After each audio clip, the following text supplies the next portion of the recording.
There's a moment before the hug, isn't there? The space where your chest tightens just a little and your hands almost reach out, but then something pulls you back. That impulse to close the distance, to wrap your arms around her like a lifeline, feels urgent, raw, like it might stitch together the fractures inside. But somehow you hold back. And in that pause, the quiet voice inside whispers, maybe not yet. Maybe not this time. It's strange how something so simple, an embrace, can carry the weight of everything we've ever feared, everything we've longed for, and everything we've never dared to say. That pause between wanting and acting is a doorway into a landscape we often don't want to visit. The territory of our hidden wounds, the shadows cast by old patterns we've barely begun to understand. Because what if the hug isn't just about closeness? What if it's also about what lies beneath the surface? The unspoken history, the invisible cracks. Sometimes, holding back isn't about rejection or distance. It's about survival. It's about the echo of past hurts whispering through your veins, warning you that this embrace might come with a cost you're not ready to pay. When you hesitate, it's as if your body remembers 1,000 tiny betrayals, 1,000 times you reached out and were met with cold air or silence. The hug becomes a question, not just a gesture. Can you trust this moment? Can you trust yourself? There's a part of you that knows the truth, deep in the tangled layers of your psyche, that the urge to reach out is more than just physical. It's a desperate attempt to reclaim connection, to prove that you're worthy of being held, seen, loved. But the fear beneath it is thicker than the desire.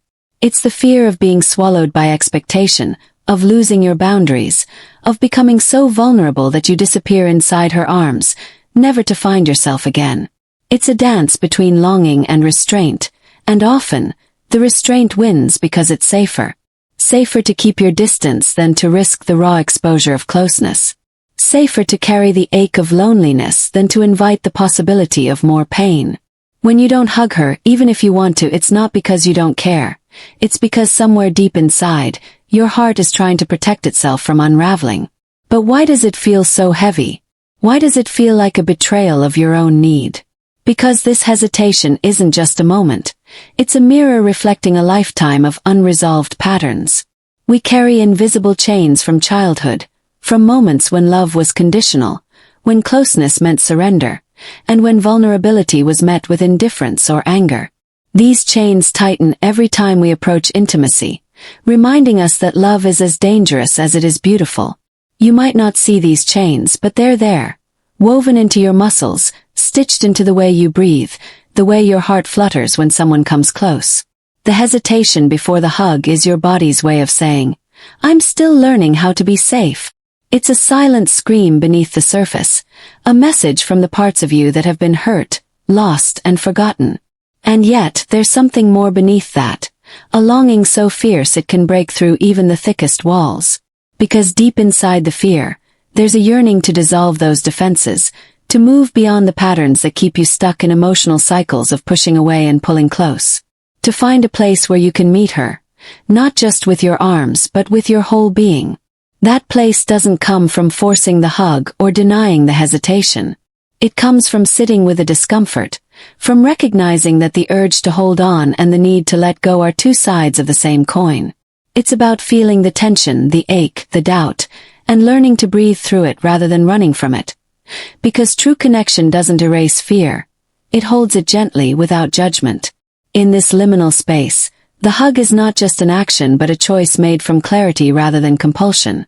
It's a sacred act that requires knowing when to wait, when to step forward, and when to simply be present without trying to fix or fill the emptiness.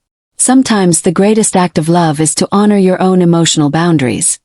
Even if it means standing in silence, even if it means holding back when every fiber of your being screams to reach out. Because love that is rushed or forced can fracture again, reopening wounds that need time to heal. Love that respects the pauses, the shadows between the light, can become a path toward wholeness. This is the paradox of intimacy. It demands both courage and patience, vulnerability and strength.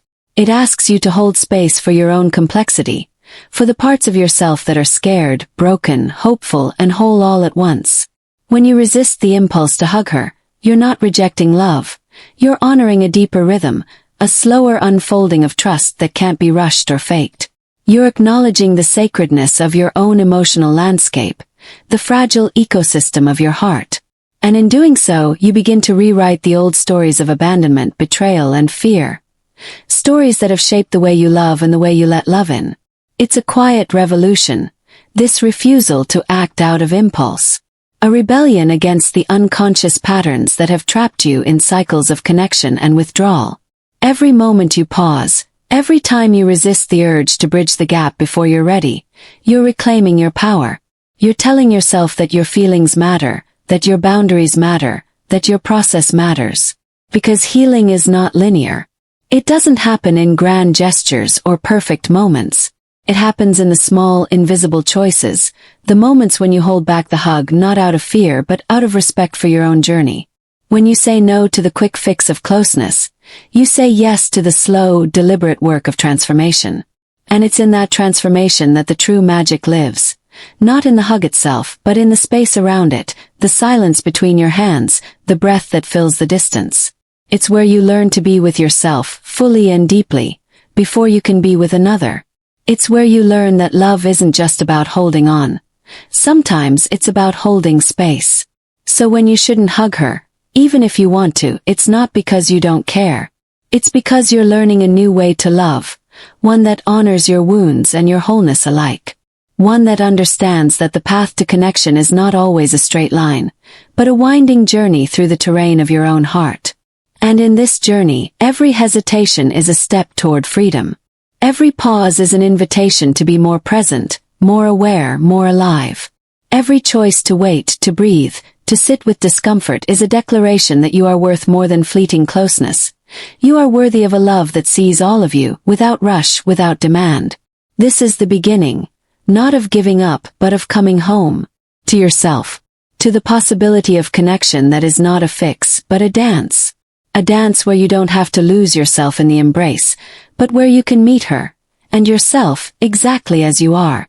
There's a quiet truth that settles in when you finally allow yourself to see the full weight of what that withheld hug carries. It's not just about distance or timing. It's about the invisible armor you've worn for so long that it's become part of your skin.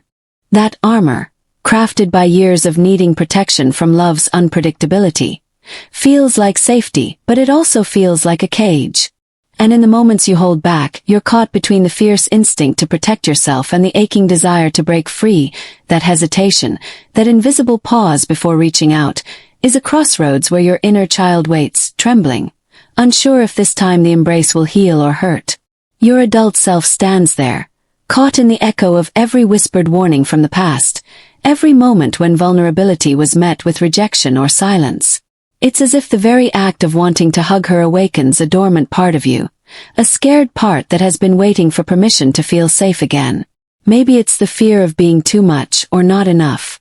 Maybe it's the dread that if you let down your walls, the fragile peace you've built will shatter.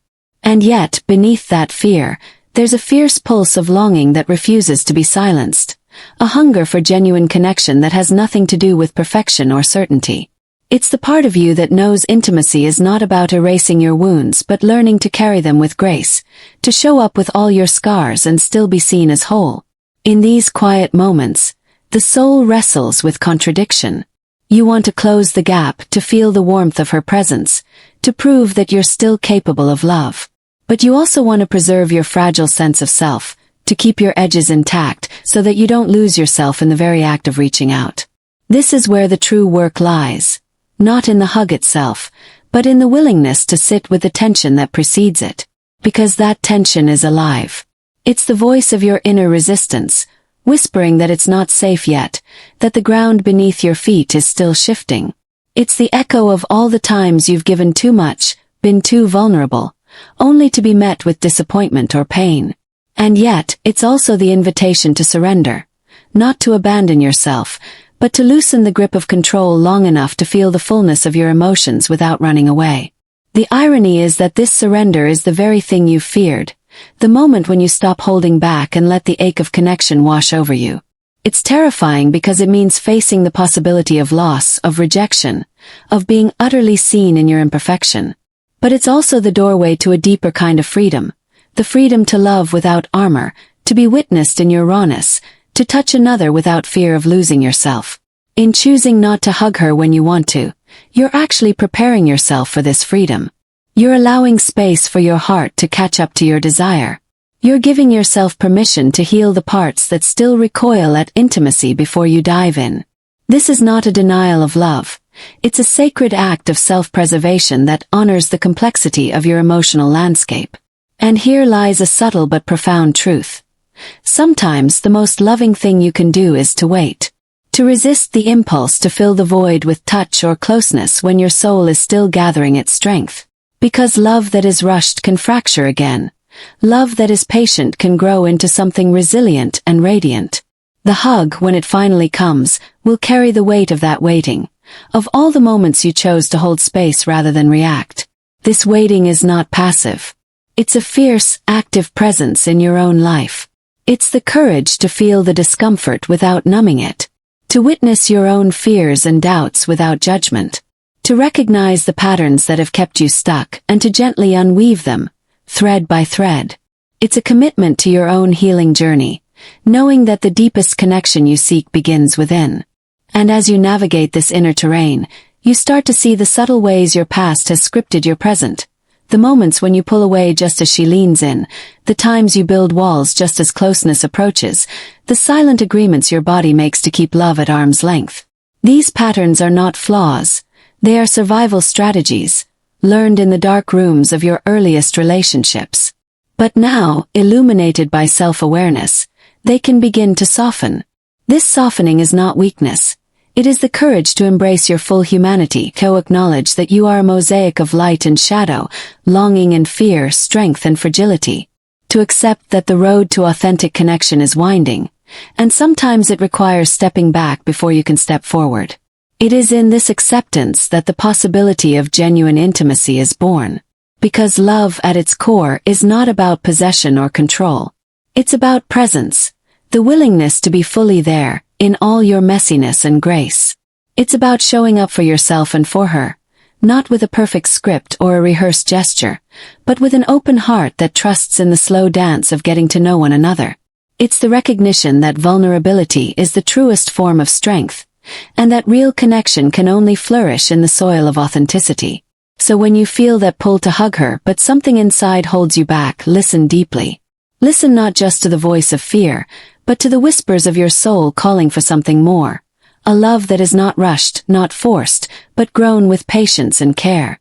Know that in this moment of restraint, you are practicing a different kind of intimacy. The intimacy of self-trust. And in this self-trust, you reclaim your power. You rewrite the narrative that once told you love was something to be feared, something to be grasped before it slipped away. Instead, you begin to live the truth that love is a garden, and every pause, every breath, every quiet moment of holding back is a seed planted in the fertile ground of your own becoming. This is the paradox and the promise.